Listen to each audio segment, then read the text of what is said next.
Morning, everybody. Good to see you. Good afternoon, everyone. Good to see you today. We're assembled, of course, on the traditional territories of the Lekwungen-speaking people, the Songhees and Esquimalt First Nations. And right off the top, I want to certainly offer my personal condolences and that of the government to the families who have lost loved ones as a result of the COVID-19 outbreak. And I want to thank all of the healthcare workers right across BC that are working overtime, putting themselves at risk to provide this vital service to people who are concerned about their well-being, to people who are experiencing COVID-19 directly, and all the rest of British Columbia who know and understand the value we put in our healthcare workers who are always ready for the call. I also want to brief those in attendance and those across BC in the cross-government approach that British Columbia is taking to address the challenges faced by the pandemic that we're currently experiencing. Of course, Minister Dix and Dr. Bonnie Henry will continue with their daily briefings on the public health components that we're so concerned about. But I'm joined today by Finance Minister James and Education Minister Fleming so that we can give you in the media and those at home an opportunity to understand how we're going to deal with the challenges people are experiencing today in their communities and in their households. When I hear the top three things that are on people's minds across the province, it inevitably comes down to, will I continue to receive a paycheck? Is my job secure? Can I pay my rent? Is my business going to get through this? And that sense of concern about the consequences of isolation, self-isolation, the consequences of social distancing and the impact that has on the economy and on businesses is at the top of mind for British Columbians and indeed all Canadians. And so we want to talk to you a little bit about our plans and how we're proposing to protect workers and to support businesses. The number two issue, of course, I hear repeatedly is what's going to happen with our K-12 system, and Rob's going to be here to answer some of those issues so that parents and families that are impacted will have some idea of where we're going and the way forward. And lastly, I want to talk about the cooperation between various orders of government, how we've been able to work with the federal government and municipalities and continuing to work with those two other orders of government to make sure that we're delivering the services and the comfort that British Columbians expect from their governments. When it comes to workers, of course, we're going to be amending the Employment Standards Act to protect workers and prevent layoffs in the event that someone has to stay at home to self-isolate in the interest of protecting their co-workers and their sector. We want to make sure that no one loses their job by doing the right thing, and that will require amendments to our Employment Standards Act. I've also made it abundantly clear to the federal government that when they're looking in the days ahead, we're expecting tomorrow, and Minister James will give us more details on that, when they're looking at the Employment Insurance Act, they need to make sure that they're not shortchanging people in this crisis. It's a go big or go home environment, it seems to me. The people that I've been talking to, whether they be in labour, whether they be in industry, the BC Business Council, Chambers of Commerce, Boards of Trade, this is a crisis situation and we need an appropriate response from all orders of government, and I'm confident that the Prime Minister and his team understands that. But there are improvements that can and should be made in how we access unemployment insurance or employment insurance in Canada, and this is the time to do that. With respect to the K-12 system, a difficult decision has been made to suspend K-12 learning in BC classrooms at this time, and the decision on how to return will be made in partnership with school districts and independent schools, and Minister Fleming will flesh out the details in that respect. When it comes to business and the economy, Carol James will be working on a package of financial supports for people and businesses. She'll touch a little bit on that. Again, I want to assure people that today we're talking about the plan and the path forward. The details of that really have to wait until we see what the federal government has done so we can complement that work. So I want to assure people before Carol takes the podium that we're talking about a framework here, and the details will be coming once we understand what the federal government is up to. So we're going to be taking actions when it comes to ensuring that businesses and the workers that they depend on are comforted and in place so that we can get through the next number of weeks. There will be a requirement for legislative change, as I said, on employment standards. We've been working in consultation with the two opposition parties. Minister Farnworth is working with the BC Liberals and the BC Greens, and I want to commend both of those caucuses for the approach that they've been taking to problem solving and working cooperatively for all British Columbians, regardless of partisan perspectives. This is the time when all of us need to come together and focus on the challenges we face, and we do want to make sure that we're protecting workers with the changes that we're proposing, but we also understand that bringing the legislature back is inconsistent with some of the other messages that we're giving to the public about not congregating in large groups. We've been working with Dr. Henry and the Speaker's office to find ways, working with the opposition parties, to find ways where we could have a vigorous debate on the changes we're proposing without having to bring every legislator back to Victoria. We could have a quorum of MLAs to debate the issues so the public has a clear understanding of the pluses and minuses, the pros and the cons, but we do not need to have a full legislature to do that. And Minister Farnworth is working, as I said, cooperatively with both of the opposition parties to realize that outcome. Lastly, before I pass the podium over to Minister Fleming, I just want to again reassert the notion that all of us are in this together. We have a cross-government approach to this. We have a cross-province approach to dealing with stakeholders in every corner of the province. Every sector is going to be impacted by this. We're going to need a plan. We're working on that. We have been for weeks now. The opportunity to flesh that out is just a day or two away as we await final decisions by the federal government. This is a crisis situation. There's no making that sound any better. I want to commend those who are taking appropriate actions for themselves and their families and their businesses, and I want to assure them that we are going to do everything in our power to make sure that your employment is maintained or your salaries are maintained. We're going to be talking about rent banks. We're going to be talking about challenges in the financial sector. Again, right across the board, when Minister James and I are reaching out to industry and business leaders, they are foursquare with us in trying to find a way forward for their companies, for their employees, and the province. So I'm encouraged by that, and I think British Columbia should be encouraged by that as well. And I'll just now ask Rob to talk about the K-12 situation, and then Carol will talk about the framework that she's developing with the federal government. Thank you very much, Premier, and I want to thank, in his absence and in advance of his news conference this afternoon, Minister Adrian Dix and our Provincial Health Officer, Dr. Henry. They were instrumental in what I'm about to announce on behalf of the Ministry of Education, and they've shown tireless leadership and good advice. As the Minister of Education, one of my responsibilities is to make sure that kids and staff and families involved in the school communities are kept as safe as possible in all of our communities right across British Columbia. We're used to schools being safe places where kids learn and grow and socialize.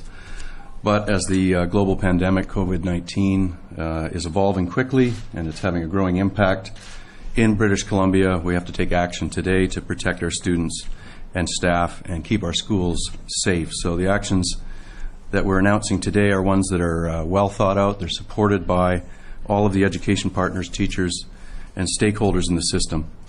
Since COVID-19 was first discovered abroad, the Ministry of Education has been in near daily communication with public health officials in school communities to provide accurate and timely information from trusted sources. We've followed the direction daily of public health officials and scientists in making fact-based decisions when it comes to BC's school system, and we continue to do that.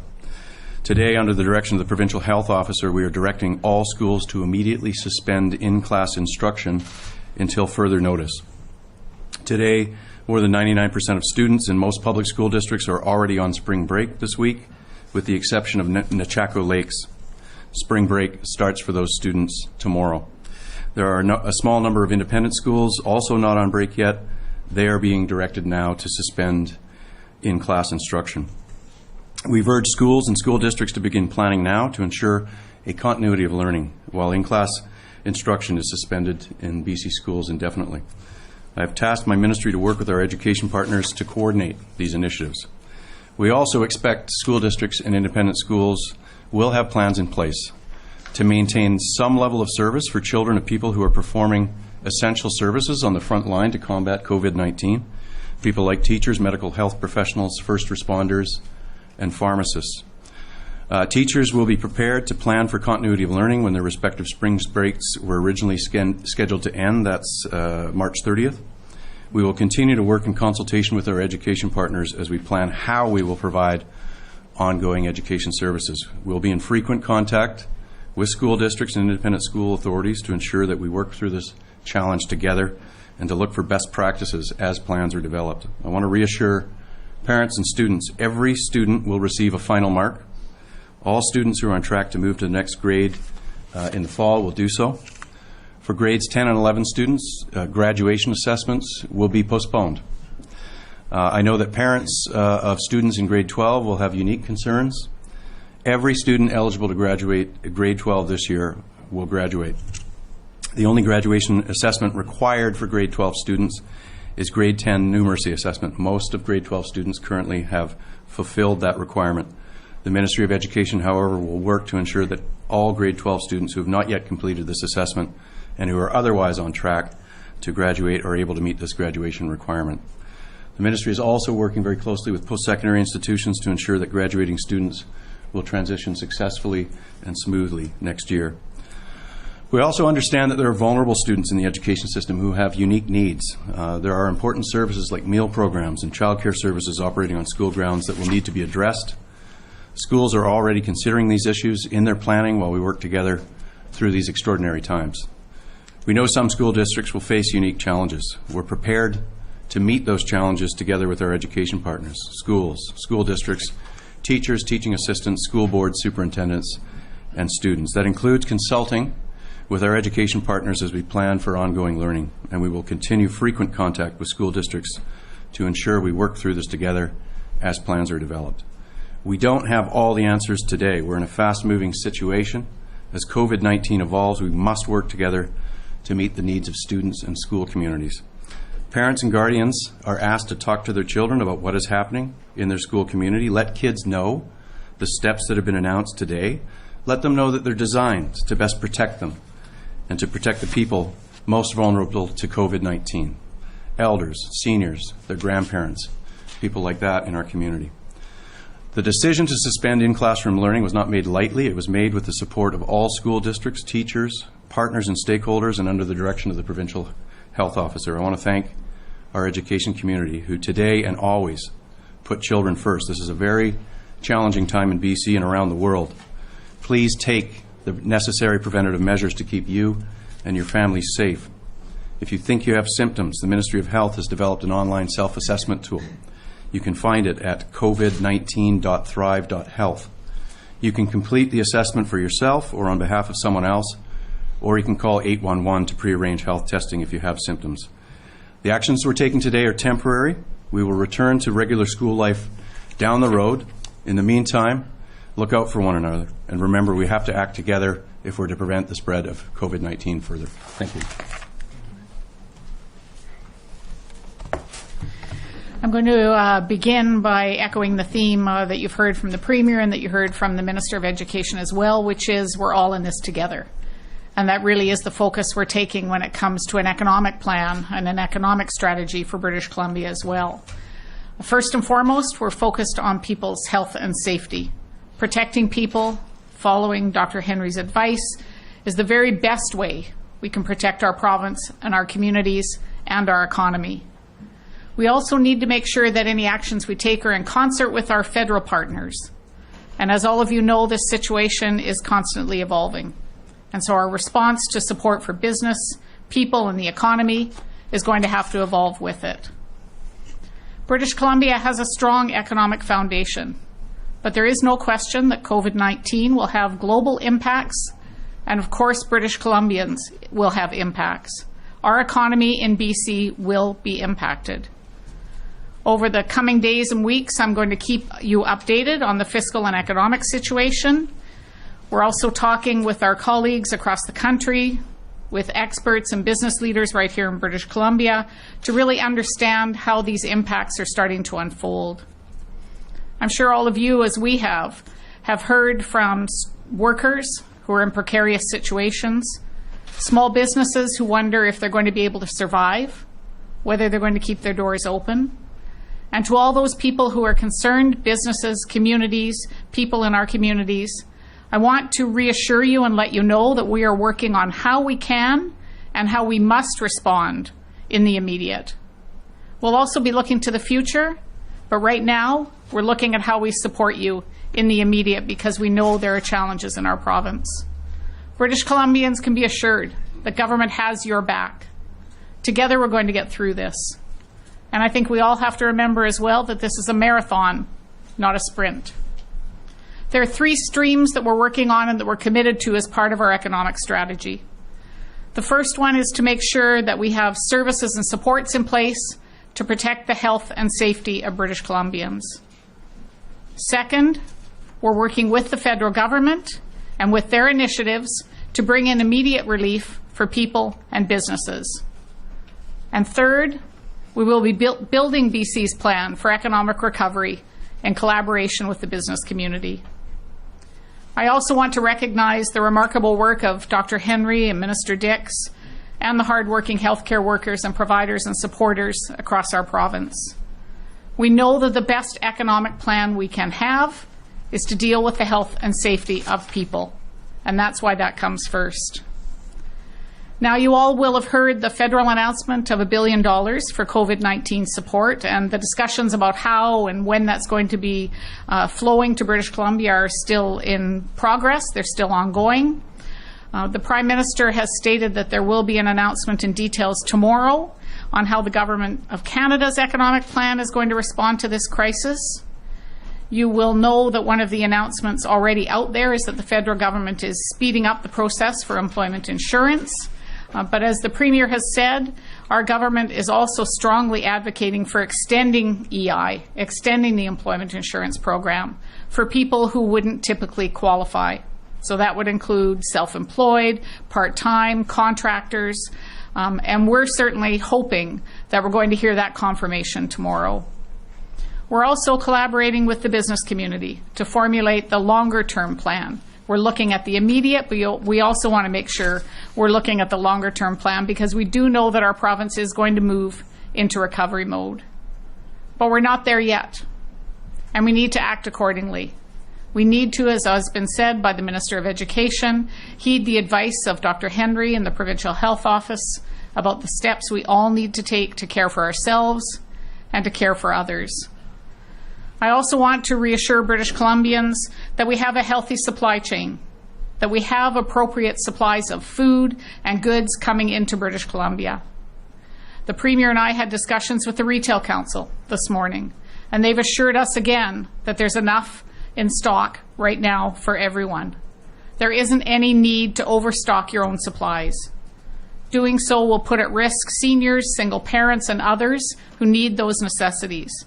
Shop well, plan ahead, but please don't go overboard at other people's expenses. So just to wrap up, I want to finish up again with a commitment that you're going to be hearing over the days and weeks to come. We're committed to working with our partners across the country and working with everyone in the province to be able to weather the pandemic. We're going to remain focused, as I said, on 3 clear priorities: supporting services to protect the health and safety of people, working with the federal government initiatives to bring in our own immediate relief for people and businesses, and building BC's plan for economic recovery in collaboration with the business community. Thank you.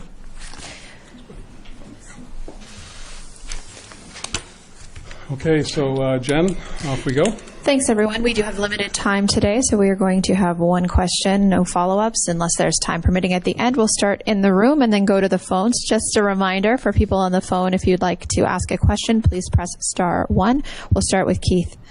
So the Employment Standards Act needs amending, so I assume that's going to occur on Monday when the House comes back, or whatever day it comes back, in a quorum situation. So I assume you've secured agreements with the other parties to pass that expeditiously, and a supply bill. We're in discussion with the opposition parties today. Minister Farnworth will have more to say about that tomorrow, so I'll leave that to him. But you've captured it. We are engaged with the Green Party, with the BC Liberals, with the Speaker's office, in consultation with Dr. Henry. What's the best way for us to manage the affairs of the province in a way that ensures appropriate debate, You don't need 87 members of the legislature, as you know, to pass a piece of legislation and to have the appropriate oversight and scrutiny that the legislation would need to give people confidence that we're working together on these issues. The substance of the bill is in discussion as well, so details will have to wait. But we believe that there's a way forward. We've had preliminary support from the opposition on that, and I expect that tomorrow Michael will have something to say about that. Mary. Question for Rob Fleming is with students looking at the foreseeable future, and I know things are still in flux, but what is the likelihood that it could transition for most students to online learning? And you talked about grade 12 students as well too. What are the possibility for students, graduation ceremonies, that sort of thing, or is it too early for that? I think it's a little early for that. We'll take that on advice, but what we have the school sector working on right now is a plan around continuous learning, understanding that the suspension of in-class instruction could go on for some time in BC, and that'll look different for primary, intermediate, and secondary school students. A lot of classroom teachers contact regularly with parents and students via email already. We have 57 online learning providers in BC. Right now, the entire BC curriculum is available online, so it may be a combination of new types of classroom-based instruction that's electronic, organized through individual teachers. It may be transferring students into registering into online courses. We'll determine that as we go forward. We've got the sector putting their minds to it right now, and we'll have more to say about that later. Fawn. Minister James, there's about $1 billion in the contingency fund for the fiscal year ending March 31st, and another $1 billion or so in the year starting April 1st. You got any sense yet of how much of that you're going to have to tap to deal with all this, or is it too soon to say? I think it's too soon to have specifics. I think there is no question it's going to have a big impact. It is likely we will have a deficit. I think there's no question about that. But the specifics and the numbers, it's just too early. It's changing every day. I think that'll be an economic update that I will need to bring forward. I'll be updating people as we go along, but it's a little too early to get into specifics. But no question it's had an impact. Lisa. Wondering about daycares. We're talking about schools being pulled out. What are people going to do with their kids? Are they still going to go to daycare? Well, firstly, again, we're taking direction from Dr. Henry on these matters, and she's made it clear to us that healthcare providers and other essential personnel within the economy, within the infrastructure that we need to have in place to provide services to people, need access to childcare. And at this time, childcare will remain available. Parents should be take comfort in that, but it is an evolving situation, and should the public health officials give us different direction, we'll be taking different actions. But at this time, again, schools are not boarded up. Instruction in classrooms is not taking place. That means that those buildings are available, and Rob will be working, or Minister Fleming rather, will be working with Dr. Henry and other providers to make sure that we're providing the services that they need. But at this time, it's business as usual, but families should be ready and trying to make plans for changes immediately if we get new information. Binder. I was going to ask about daycares, but I'm just wondering if you can talk a little bit more about the essential services, and for people who have school-aged children, what does that look like? And for others, could there be some financial relief for parents coming as well who might need to hire a babysitter or something? I don't know. Well, I'll let Rob step in as well, but just preliminary, if we're looking at the changes we'd like to see in the Employment Insurance Act that will capture all citizens, not just those who are paying into the system, that would allow families to care for their children, self-isolate as required, and not lose revenues for their home budgets. But those are issues that are not yet certain, and so we don't want to assume that the federal government will follow through on these things. We have to see what they put forward, and then we'll see where we can work with the tools that Minister James has at her disposal to fill those gaps. But at the present time, certainly subsidies that families and daycare providers, childcare providers anticipate will still be flowing. No change there. People should not be concerned that they'll lose their space. We're going to make sure that everyone who has a space continues to have a space, as long as it's still consistent with the direction we're getting from public health officials. I don't know if you want to add anything to that, Rob? Or? We've been asked to make plans by Dr. Bonnie Henry on how we can effect a suspension of in-class instruction for the school system writ large, but not collapse the healthcare system of those who are working to save lives, providing key frontline services, who would otherwise have to stay home because they have young children. So we're working with the sector to see what that looks like. It would obviously be radically different than what a typical school looks like, but it could be in use practicing safe social distancing and providing some kind of limited school instruction that will allow those frontline workers to continue serving British Columbians. We're going to go to Shannon next. So Ontario has gone ahead and said that it is going to not issue any eviction notices going forward, and it is not going to enforce any eviction notices that have currently been issued. Not a lot of details yet on the support people can expect from the province or the federal government. Is BC considering taking that step to make sure that people who might be facing financial difficulties right now can stay in their homes? That's very much one of the many issues that we have on our plate at the present time. I have asked Spencer Chandra-Herbert, the member for the Vancouver West End, who was the co-chair of the Renters Task Force, to revitalize his operation, to virtually have a discussion with the various stakeholders that participated in that very exhaustive review to get feedback on how people are reacting and responding to the current situation. I think when we get that information, Spencer will be delivering it to our Cabinet Committee on this issue, and we'll be looking at what steps we can take. But it's not just individual renters, of course, that are concerned. Businesses who have rents to pay and no customers coming in the door are equally concerned. So we have a whole range of issues that are piling up, and we're looking at what mechanisms we have to assist those individuals. But again, I want to stress this, as I did on Friday. The objective of our government is to provide services for people. That's why we're here. We do not want to come up short. I've made that clear to Deputy Prime Minister Freeland in our daily discussions that we all need to work on this together. Minister Robinson is dealing with the Union of BC municipalities as well as large municipalities on what are their needs going forward. Minister Shane Simpson on social development and poverty reduction. Of course, we're very, very concerned that at-risk populations don't have the same access to the types of services that many of us are talking about here, and we need to make sure we're taking extraordinary measures in those areas as well. So it is, again, a cross-government approach. Today we wanted to focus on people's concerns about their paychecks. Rent is a key part of that, of course, and the cost of living generally. How am I going to meet those needs when I don't see dollars coming in the door? So what role does hydro play with respect to hydro bills? What role do other government agencies play to ensure we can get dollars to people quickly? And that's been a common theme. I can't speak specifically to Premier Ford's proposals, but I did have a lengthy discussion with Premier Kenney yesterday about Alberta's approach, and we are very similar in our requests of the federal government. And again, it's with a positive foot forward to try and find ways that we can all come out of this better off than we went in. I have not had a chance to talk to Premier Ford, but it's on my list of things to do today.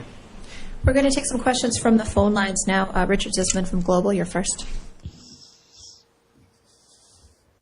Either the Premier or Minister Fleming, how can you say to parents that the schools are unsafe for instruction but are okay for daycare? And what is happening with camps that are going on next week that may be independent? Like, is the advice that those spring break camps continue?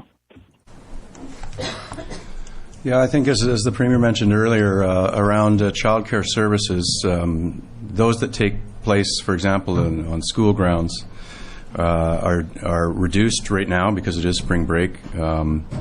They are on largely empty school grounds, but it's a fluid situation. It's one where we're updating the public daily, taking new steps, and I expect that you'll hear from the provincial health officer in concert with daycare providers in different settings around the province shortly about that. Second part of your question was around camps. Listen, I think parents are already experiencing some sense of disruption there. Municipalities are, in many cases, no longer keeping recreation facilities open that typically host those kinds of spring break camps. So I think that that is an area where the health officer has made it clear what safe practices look like for those that continue. There may be further instruction on the issue of camps, but the information that we're getting is that a large number of them are being canceled. Our next question is from Shannon Patterson from CTV. Hi, everybody. Can you tell us, Premier Horgan, what is on your financial wish list that you're hoping to hear tomorrow? What do you think the most important things would be to make sure, as you said, that no British Columbian will lose their job from this? Because with small business owners, they can't afford to pay somebody who is off for weeks at a time. So what do you need to hear from the federal government tomorrow that will actually make this feasible?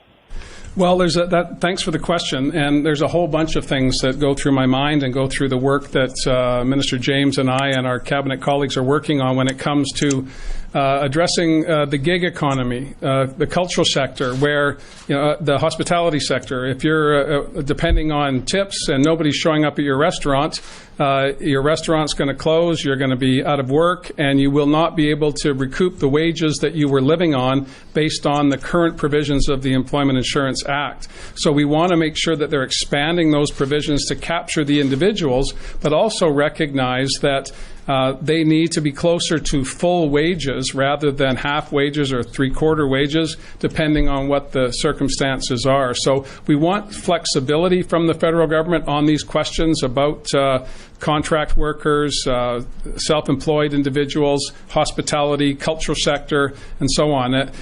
People think about the Canucks shutting down, and of course people are unhappy they don't get to watch hockey, but the consequences for the thousands of people that depend on these regular events to be happening, they are not necessarily going to be, as part-time workers, often not going to be captured in traditional employment insurance sweeps. So we want to make sure that they understand that.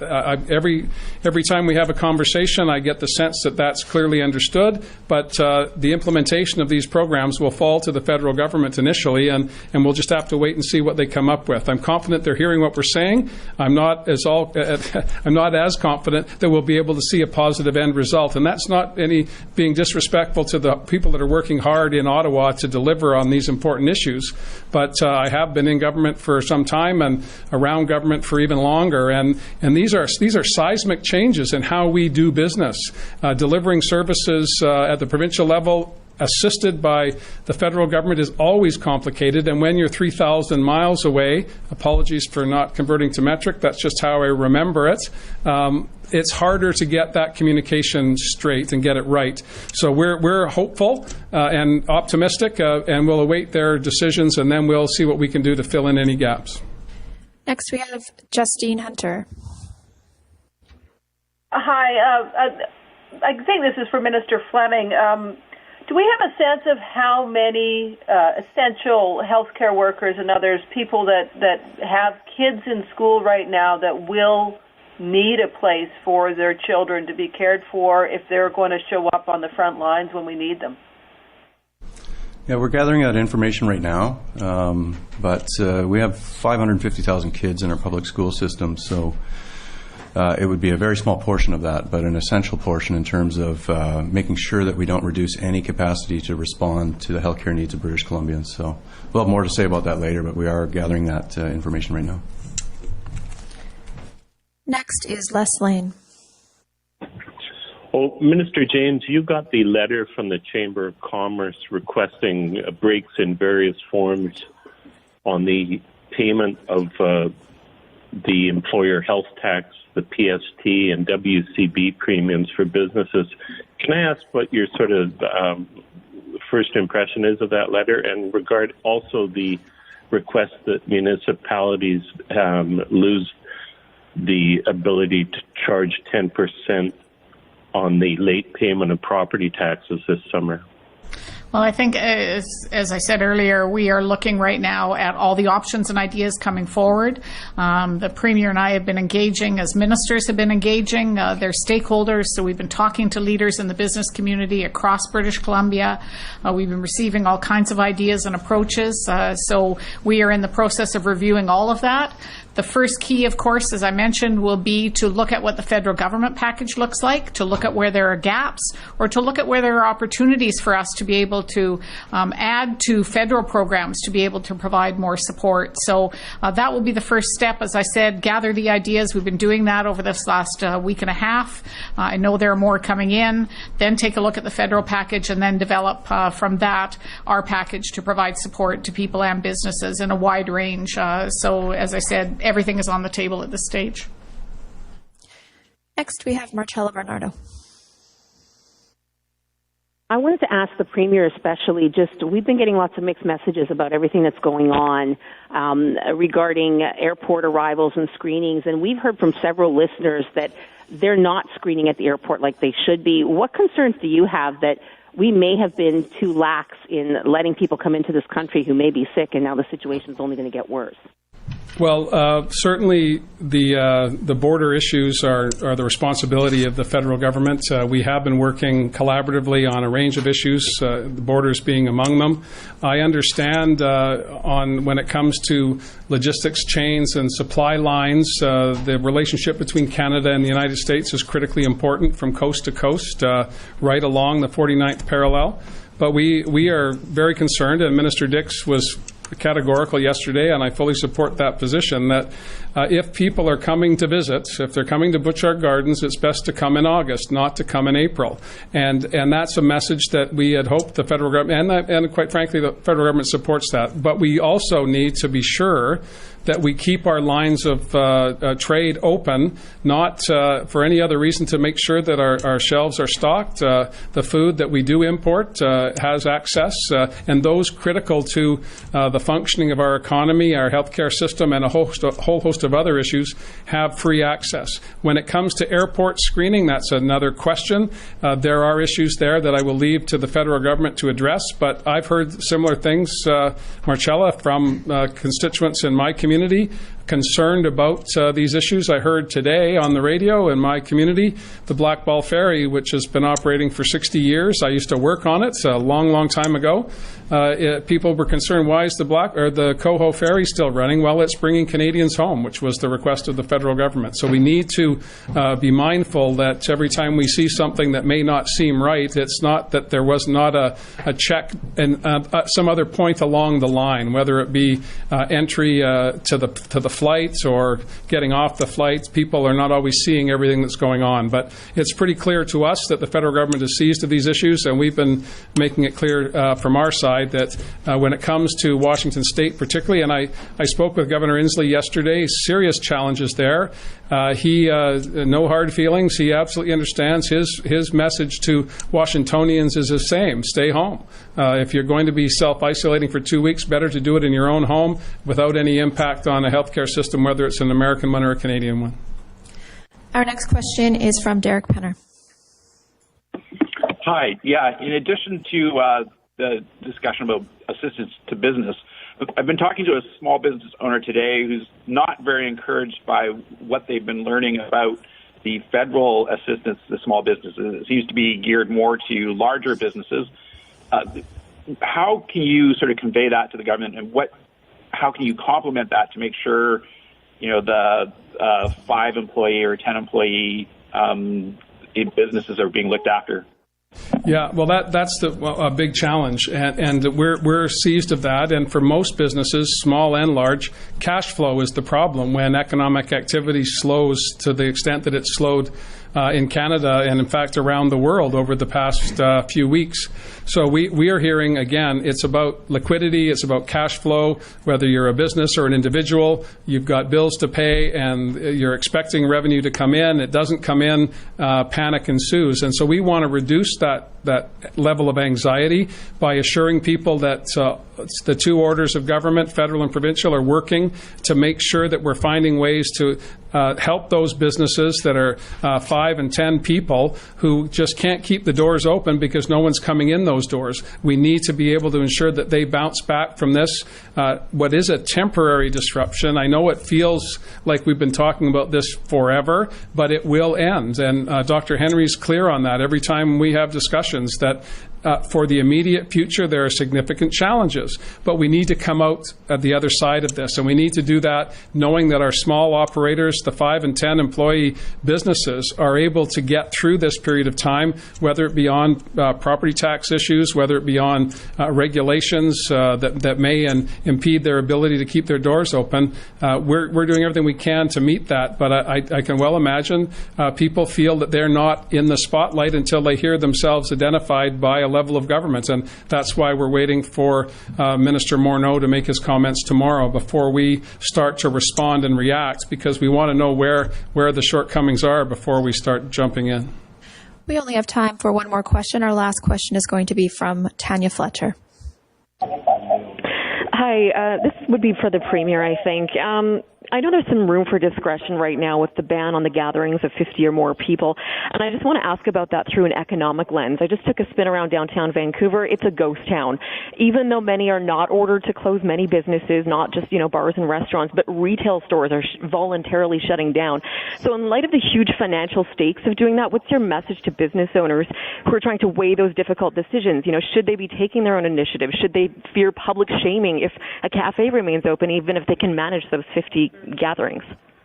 Well, that's a very, very good question, and those are the challenges that people are facing. I know this will be odd, but I heard from my barber today, who doesn't see me as often as she may see other people, but she was concerned. Do I stay open? Not a lot of people are coming in, so I don't want to be alarmist, and I don't want to be apathetic. That's the balance here.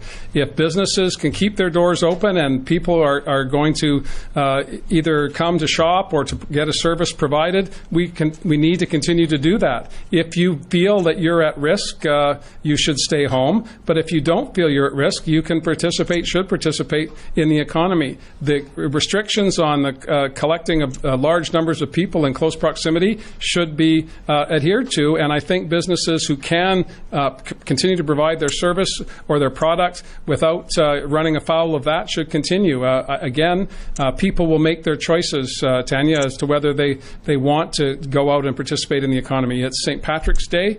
It'll be the worst St. Patrick's Day ever, I expect, in terms of the hospitality sector, which depends on this day to be a boost for sales. Well, it's not going to happen, but that doesn't mean we can't find other ways in the days and, well, more importantly, the weeks and months ahead to try and find ways to encourage people to get back into the economy, to help support those businesses that they've been depending on many times, as with my barber, for a long, long time. I don't want to see her fail because she's not seeing people come in the door. Similarly, in the hospitality sector and restaurants, beverage houses, places where people like to congregate, today is not the day to do that, but that's not to say that day is not far off. And we need to be mindful that we have to get out there at an appropriate time when it's safe to do so and keep buying BC products, supporting BC businesses. I know that public wants to do that, and when the time is right, we'll certainly be working with Dr. Henry and Minister Dix to make sure the public fully understands when they should dive right in.